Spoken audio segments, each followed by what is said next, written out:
একটি বিয়ের জন্য থমকে গিয়েছিল ঢাকার ব্যস্ত রাস্তা। ঘোড়ার গাড়িতে বর, পেছনে ১১৭টি গাড়ির বহর। দৃশ্যটি দেখতে ভিড় করেছিলেন অসংখ্য মানুষ।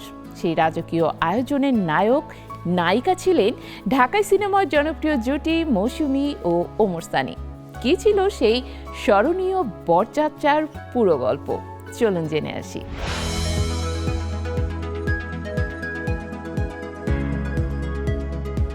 সব ভালোবাসার গল্পের শেষটা সুখের হয় না।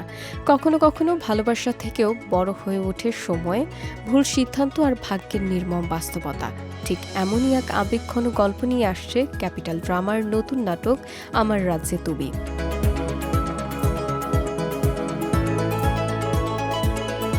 নাটকটিতে অভিনয় করেছেন জনপ্রিয় অভিনেতা তৌসিফ মাহমুদ।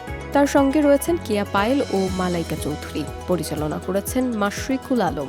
ইতিমধ্যেই নাটকটির শুটিং শেষ হয়েছে এবং খুব শিগগিরই এটি ক্যাপিটাল ড্রামার ইউটিউব চ্যানেলে মুক্তি পাবে। নাটকটি নিয়ে তৌসিফ মাহবুব বলেন, এটি সাধারণ প্রেমের গল্প নয়, বরং সম্পর্কের ভেতরের না বলা অনুভূতির গল্প। তার ভাষায় গল্পটি চেনা ধাঁচের বাইরে। কেয়া পায়েলের সঙ্গে আগেও অনেক কাজ করলেও মালাইকা চৌধুরীর সঙ্গে এবারই প্রথম অভিনয় করছেন তিনি। নতুন এই অভিজ্ঞতা তার ভালো লেগেছে বলেও জানান। একই সঙ্গে দর্শকদের নাটকটি ভালো লাগবে বলেও আশা প্রকাশ করেন তিনি। পরিচালক মাশরিকুল আলম জানান, তিনি এমন একটি গল্প বলতে চেয়েছেন যেখানে শুধু সম্পর্ক নয়, সম্পর্ক ভেঙে যাওয়ার পর মানুষের ভেতরে যে আবেগ শূন্যতা ও পরিবর্তন তৈরি হয় সেটিও দর্শক অনুভব করতে পারবেন। তার বিশ্বাস, নাটকটি শেষ হওয়ার পরও এর চরিত্রগুলো দর্শকদের মনে দীর্ঘদিন রয়ে যাবে।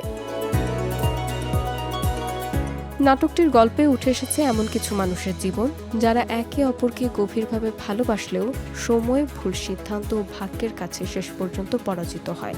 সেই হারিয়ে যাওয়া সম্পর্কের যন্ত্রণা, অপূর্ণতা আর জীবনের বাস্তবতাই গল্পের মূল শক্তি। ভালোবাসা, আবেগ আর বাস্তবতার মিশেলে তৈরি আমার রাজ্যে তুমি দর্শকদের জন্য হতে পারে ভিন্ন স্বাদের এক নাট্য অভিজ্ঞতা। এখন দেখার বিষয়, এই সম্পর্কের গল্প শেষ পর্যন্ত কতটা জায়গা করে নেয় দর্শকদের হৃদয়ে।